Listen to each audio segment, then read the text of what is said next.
Jokowi tidak bisa diampuni dosanya. Iya. Aku termasuk orang yang ditipunya, gitu loh. Iya. Aku harus bersaksi.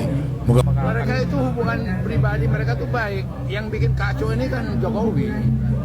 Jokowi tidak jujur ke Mega. Saya ke Prabowo gitu loh. Dia ciptakan misunderstanding. Jokowi dikritik, diem. Wah, bukan karena orang mulia, Bung. Semua orang kan menganggap, wah Jokowi itu hebat, dikritik sabar sekali. Oh enggak, itu salah tafsir itu. Dia bahkan terkesan sama saya terlalu menempatkan dirinya sebagai abdi dalam. Saya tanda kutip mengajari dia melawan Ibu Mega. Untuk tidak semua diikuti. Gitu loh. Sampai ke situ saya. Apa sih yang dibuat oleh Megawati selama dia presiden? Pertanyaan saya, kenapa tiba-tiba PDIP, Hasto, Mega jadi pahlawan? Kenapa gitu loh? Halo teman-teman perspektifku, waduh gimana nih kabar kalian? Semoga baik-baik saja ya dan semoga selalu diberikan kesehatan. Seperti biasanya kalau barengan sama aku di sini, aku mau ngajakin kalian nih untuk mencari info-info menarik apa hari ini yang cocok banget buat dikulik. Dan seperti biasanya juga, tidak usah terlalu banyak babi bu, yuk langsung aja kita tonton videonya. Jokowi tidak bisa diampuni dosanya. Iya. Aku termasuk orang yang ditipunya, gitu loh. Iya. Aku harus bersaksi. Moga-moga Jokowi dengar ini omongan ini. Senjata dia kan cengengesan. Sudah tapi belum. Bayangkan tuh, sudah tapi belum. Apa ngomong Jokowi telah mengkhianati rakyat dalam kasus ini soal Rajo itu? Loh, jelas dong. Itu yang saya bilang tadi buat Prabowo dua. Dia hormati rakyat atau dia hinakan rakyat? Kalau dia hormati rakyat, berjalanlah dia di jalan Shirathul Mustaqim. Berjalanlah dia amar ma'ruf nahi mungkar. Gitu loh. Kalau memang dia menghormati rakyat. Tidak menipu rakyat. Tidak mengapakan rakyat. Gitu loh. Jadi jangan dibikin show mereka makan di depan rakyat banyak. Ya kan bikin di warung. Atau kemudian apa. Udah muak rakyat lihat yang apa gitu. Adegan-adegan gitu, teater-teater yang begitu. Begitu Prabowo datang dengan karakternya sendiri, nggak ada meniru-meniru atau di bawah bayang-bayang Jokowi, dahsyat Prabowo. Iya. Dahsyat. Optimis Bang ya? Yakin saya. Iya. Gitu loh. Ini yang diwariskan oleh Jokowi ini tragis ini. Iya. Nggak mudah ini buat merehabilitasi itu. Betul Bang. Iya. Nggak mudah. Kantor dia Pak. Jadi kalau pesan saya, partai ini makin solid. Kamu menerjemahkan pesan Bu Mega tadi yang soal Pak Prabowo merindukan nasi goreng dan lain sebagainya itu seperti apa? Apakah Mereka itu hubungan pribadi mereka tuh baik. Yang bikin kacau ini kan Jokowi. Jokowi tidak jujur ke Mega. Saya ke Prabowo gitu loh. Dia ciptakan misunderstanding. Seakan-akan kemudian sentimen tidak mau Prabowo biar maju gitu loh. Tapi kuncinya Jokowi tidak terbuka, tidak jujur mengatakan bahwa dia beralih dari Ganjar ke Prabowo. Itu cikal bakalnya. berarti secara proyeksi ke depan partai bakal merapat? Bakal lebih kuat lah, bakal solid lah kita. Karena kita terus terang hampir tidak ada perpecahan atau klik-klik di dalam. Dengan atau tanpa masuk pemerintahan Pak Prabowo? Iya dong. Dulu 2 periode zaman SBY kita di luar, malah kita jadi tambah besar. Dua periode loh SBY, kita total di luar. Ini pun kalau kita total di luar nggak punya pengaruh. Lagi-lagi nih Bung Pandana Baban menyinggung Pak Joko Widodo dan lagi-lagi disalahkan. Seperti biasanya, apapun yang terjadi dengan PDIP ataupun yang terjadi dengan pemerintahan saat ini, yang salah siapa? Pak Joko Widodo kalau menurut dari PDIP. Gimana ya? Kayaknya teman-teman PDIP emang agak susah untuk segera move on gitu ya, sampai hampir 1 tahun pasca Pilpres itu masih saja mengungkit-ungkit apapun itu disalahkan, disudutkan ke Pak Joko Widodo. Sebenarnya nggak cuma ini aja sih. Beberapa waktu yang lalu bahkan sampai ada yang ngatain Pak Jokowi dengan kata yang cukup kasar gitu. Dan itu orang PDIP. Bu Ripka Ciptaning, kader PDIP, menyindir dan menghina Pak Jokowi. Hati-hati, tadi Bung Wilson bilang, ini neo orba sudah mau muncul lagi. Maka kita harus bersatu untuk melawan Jokowi. Setuju? Padahal Pak Hasto udah wanti-wanti, jangan sebut nama. Sekarang juga begitu, jangan sebut nama. Soal nanti ada yang ketelapasan. Jokowi kapitalis, ya jangan salahin kita. Namanya masa ya kan, kita kan biasa aja suka nakal-nakal dikit. Aduh, Bu Ripka Ciptaning, anggota DPR sekaligus kader PDIP, ketua DPP PDIP lagi, ya, dan sejumlah kader-kader PDIP, kok nggak move on gitu? Kayaknya masih ada luka mendalam, masih ada rasa kesal dengan Presiden Jokowi kita tercinta, ya. Sampai bilang, mari kita lawan Pak Jokowi. Ngapain Pak Presiden kita tercinta? Dilawan ngapain? Hah? Yang dilawan itu bandit dilawan, penjahat, siapa lagi? Orang yang jahat, koruptor tuh dilawan. Ya, kalau Presiden Jokowi yang memperjuangkan saham Freeport sampai kita sekarang menguasai, ya kan, memperjuangkan tanah Papua, sangat peduli dengan tanah Papua. Terus juga Presiden Jokowi sangat peduli terhadap infrastruktur Indonesia.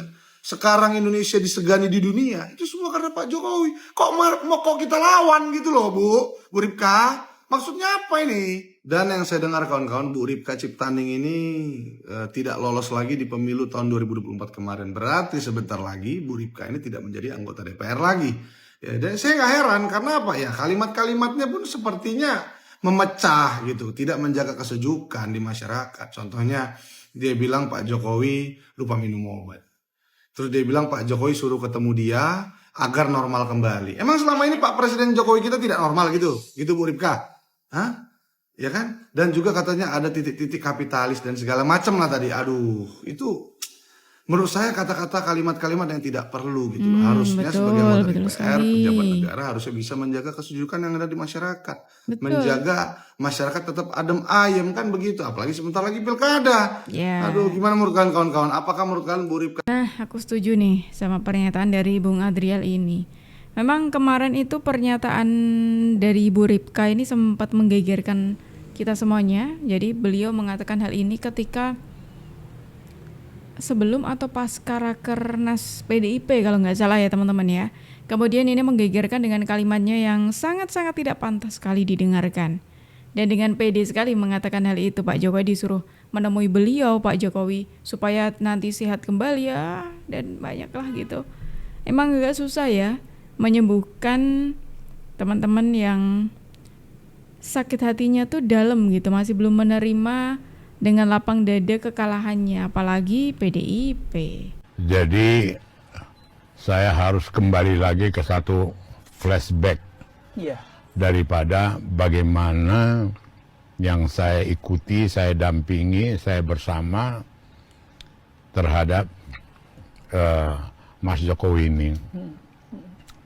Dia bahkan terkesan sama saya terlalu menempatkan dirinya sebagai abdi dalam.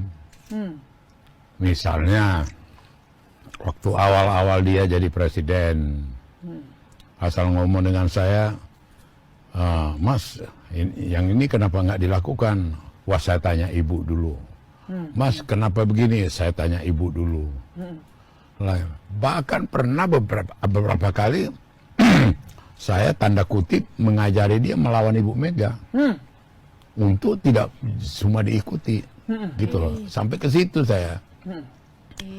Jadi ambil satu contoh, Luhut Panjaitan, dia minta tolong ke saya, menanyakan, mempermasalahkan dengan Presiden Jokowi kenapa dia tidak masuk kabinet 2014. Ya, Jokowi mengatakan Ibu Mega nggak setuju. Gitu. Oh, saya bilang, saya ajari dia, saya lawan supaya dia lawan, berargu. Saya bilang, Mas Jokowi, Megawati itu pernah jadi presiden. Dia tahu hak prerogatif. Dan dia juga sangat menghormati hak prerogatifnya Mas. Jadi omongan dia menolak itu omongan basa-basi itu. Sekaligus ngecoba aja. Oh begitu? Iya, gue bilang. Jadi saya harus kembali lagi. Kayaknya tadi Bung Panda itu menyudutkan Pak Jokowi di balik hal yang terjadi ini gitu ya. Ternyata Bung Panda, entah ini keceplosan atau kayak gimana ya, Bung Panda mengatakan kalau Bung Panda ini sempat mengajari Pak Jokowi untuk tidak tunduk atau tidak patuh kepada perintah Ibu Ketum. Padahal seperti kita tahu teman-teman, orang PDIP atau PDIP ya, kader-kader PDIP itu dituntut banget untuk menjadi petugas partai, selalu tunduk kata Ibu Ketum. Apapun yang Ibu Ketum katakan tidak boleh dibantah. Bahkan ketika itu diusulkan menjadi kepala daerah kemarin, ketika Ibu Ketum sudah ngomong si A ini diusung, tidak boleh membantah. Kok Bung Panda ngajarin yang tidak-tidak ini kepada Pak Jokowi, tapi sekarang Bung Panda menyudutkan Pak Jokowi di balik hal yang terjadi di Indonesia. Kira-kira gimana nih? Anda tahu, Anda pernah menafsirkan Jokowi dikritik ini, dikata-katain gitu. Kan ada yang ngatain Jokowi tapi dia diam saja. Nah, apakah dia itu karena orang mulia? Apakah itu karena dia orang yang sabar hatinya, yang begitu besar? Bukan, Bung. Karena itu yang penting dia nggak dengerin itu, terserah lu mau ngomong apa. Yang penting gue mau menjadikan anak gue ini dari wali kota menjadi wapres. Ya. Sudah jadi wapres dikatain apa saja, nggak peduli. Yang penting anak gue jadi ketua partai. Ketua partai yang penting lu mau ngatain gue nggak apa-apa, yang penting anak gue ini nanti jadi gubernur dan seterusnya. Apa yang terjadi, Bung? Mass criticism itu tidak ketemu dengan suara. Karena kritikan massa atau kritikan elit, bisa saja kritikan massa maupun elit itu tidak pernah didengar, Bung. Jadi kritik bukan bagian dari kekuatan demokrasi yang membuat pemimpin belajar dari sana. Pemimpin membuta tulikan dirinya, sumum bubngum yum fahum layar ji'un. Pemimpin itu membuat dirinya buta, membuat dirinya tuli, membuat dirinya tidak mendengar, tidak peduli apapun. Pemimpin membuat dirinya jadi batu, tidak dengar apa-apa. Yang penting kepala batu itu mencapai apa yang dia targetkan. Targetnya itu Jokowi dikritik, diem. Wah, bukan karena orang mulia, Bung. Semua orang kan menganggap wah Jokowi itu hebat, dikritik sabar sekali. Oh enggak, itu salah tafsir itu. Lagi-lagi nih orang yang selalu agak condong ke PDIP gitu ya, mengatakan kalau ini kan Pak Jokowi memang sering sekali dikenal sebagai orang yang legowo gitu ya. Apapun hinaannya itu Pak Jokowi diem saja. Sebenarnya nggak diem sih, pernah memberikan responnya. Cuma ya responnya ya sudah biarin saja. Bisa bayangin nggak kalau misalkan Pak Jokowi ini karakternya kayak Pak Soeharto waktu itu? Siapapun yang berani mengatakan yang tidak-tidak atau menyudutkan saya, membuat citra saya buruk gitu, awas kamu. Kan Pak Jokowi nggak pernah seperti itu. Nah itu terbukti dari ketika orang yang menyudutkan Pak Jokowi dan terus-terusan menyudutkan Pak Jokowi, kemudian Pak Jokowi diam saja, legowo menerima. Teman-teman lihat kan balasannya seperti apa? Menerima kekalahan lah, yang tidak bisa menyaingi Pak Jokowi lah. Persis seperti yang dikatakan oleh Pak Bambang Pacul, jangan pernah melawan orang baik dan orang cantik karena kamu akan kalah. Yaitu jawabannya. Apa sih yang dibuat oleh Megawati selama dia presiden? Memang dia dipilih tidak melanjutkan karena Gus Dur dilengserkan, dia naik. Tapi setelah itu Megawati nggak bisa buat apa-apa. Lalu tampillah tokoh militer Susilo Bambang Yudhoyono, seorang presiden yang ganteng. 2 periode dilanjutkan lagi oleh siapa? Joko Widodo. Joko Widodo dicalonkan oleh PDIP Megawati. Tapi ketika Joko Widodo hendak melakukan yang lebih lagi, terkesan seolah-olah dibatas-batasi oleh Ibu Megawati. Lalu Joko Widodo keluar dari PDIP, ya. Lalu Adiana Pitupulu banyak ngomong. Ini yang saya bilang, emang hebat apa dia? Apa sih yang dibuat oleh Megawati? Pertanyaan saya, kenapa tiba-tiba PDIP, Hasto, Mega jadi pahlawan? Kenapa gitu loh? Mereka sudah hampir berhasil membentuk opini publik, mereka terzolimi. Dizolimi oleh anak asuhnya yang durhaka. Pertanyaan saya, 8-9 tahun ngapain aja? Kan mereka yang menciptakan monster bernama Joko Widodo. Kalau kita mengutip kata si Faisal Assegaf, itu Megawati dan Joko Widodo orang yang paling banyak menindas rakyat Indonesia tuh dia, mereka berdua. PDIP kok menikmati, tidak bisa tidak. Teman-teman rakyat Indonesia, ini disiarin semua, jangan terkecoh. Jangan terkecoh sedikit pun juga, ya. Ini cuma masalah kesempatan mereka berbeda jalan aja. Kalau masih satu, mereka saling menunggangi kok. Jokowi sebagai kader PDIP yang sukses melebihi ketua umumnya. Ya.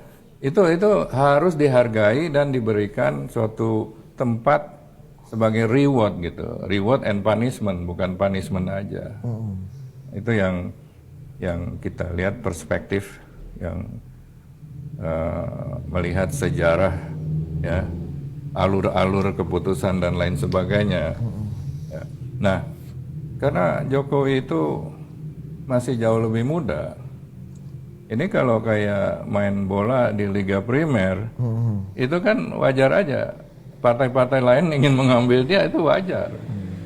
Saya melihat potensi dia masih besar. Ya. Misalnya Golkar udah ada proksinya kan, Bahlil gitu loh, menurut public information yang kita lihat, Bahlil kan proksinya dia. Tapi semua juga ingin kalau Jokowi mau bergabung, karena Anda bayangkan kalau sebuah partai dengan Jokowi ikut kampanye terus belusukan, itu akan menaikkan suaranya di tahun 2029.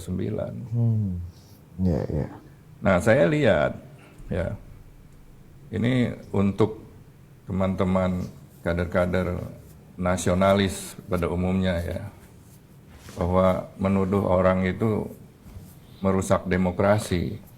Ya. Kalau saya lihat, ya, keputusan Megawati mendapatkan hak prerogatif itu juga anti demokrasi. Ya, saya terlibat dulu memberikan hak prerogatif pada ketua umum waktu kongres di Bali. Pada waktu itu situasinya, ya, PDI dan PDIP, ya, ada dualisme kan, PDI di PDIP ada dualisme. Apakah kita mau, pada waktu itu kita masih PDI, apakah kita mau ikut pemilu? Apakah Pak Harto akan menghalang-halangi kita?